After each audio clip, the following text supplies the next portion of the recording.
Welcome to the second week of God with Us, an Advent reflection series to help us all prepare for Christmas.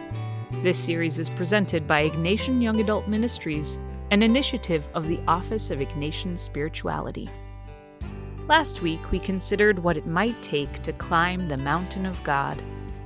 Now, let's hold together space for this week's theme, Aching for a Better World.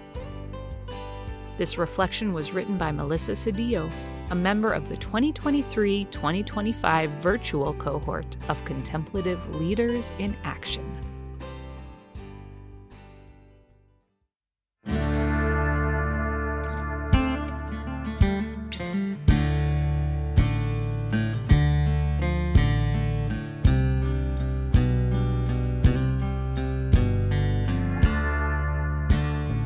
These days, I find myself returning to the song Man in Black.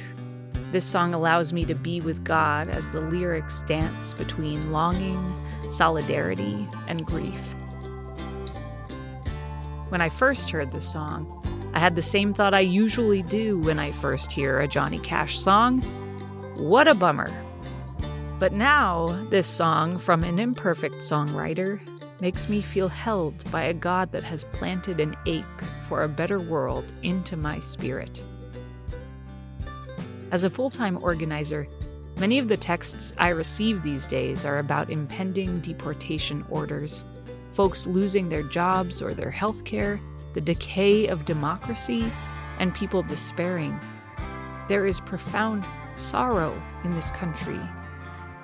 Yet at the same time, you can see a wealthy class continue to carry on as if in a completely different world, dismissing the growing inequalities. And yet I know this desire for a different world is not unique to me or this time. Well, you wonder why I always dress in black? Why do you never see bright colors on my back? I wear the black for the poor and the beaten down, living in the hopeless, hungry side of town. This song gets to the deep solidarity that many of us feel as we are invited into the suffering of our neighbor. It also reminds us that solidarity is not a passive trait, but instead embraces the fullness of our humanity.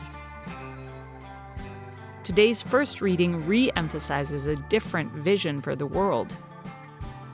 Not by appearance shall he judge, nor by hearsay shall he decide, but he shall judge the poor with justice and decide aright for the land's afflicted.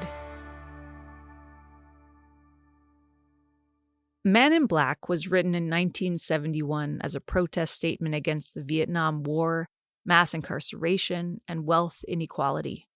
Cash sings, "Well, there's things that never will be right, I know, and things need changing everywhere you go. But till we start to make a move to make a few things right, you'll never see me wear a suit of white."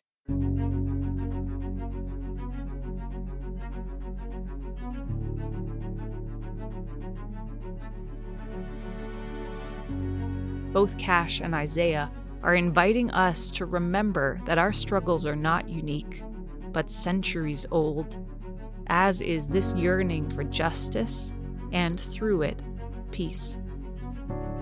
Today's second reading holds the themes of hoping and waiting that are also crucial to the Advent season. Quote, "Whatever was written previously was written for our instruction, that by endurance and by the encouragement of the Scriptures we might have hope. May the God of endurance and encouragement grant you to think in harmony with one another." At our best, music and sacred scripture can remind us that we are provoked to advocate for justice not because we journey to be correct or right, but because we have a moral duty and obligation not to ignore the immense injustice that is bred among God's creation. It not only puts us in solidarity with the most vulnerable, but with those who came before us who were given the same commandment. As we prepare to remember and welcome the baby Jesus, who died not for some of us, but for all of us. We must believe, as Psalm 72 says, justice shall flourish in this time, and fullness of peace forever. God is, has been, and will continue to be with us. Our visions of heaven are centuries old, and our desire for a better world is lifelong.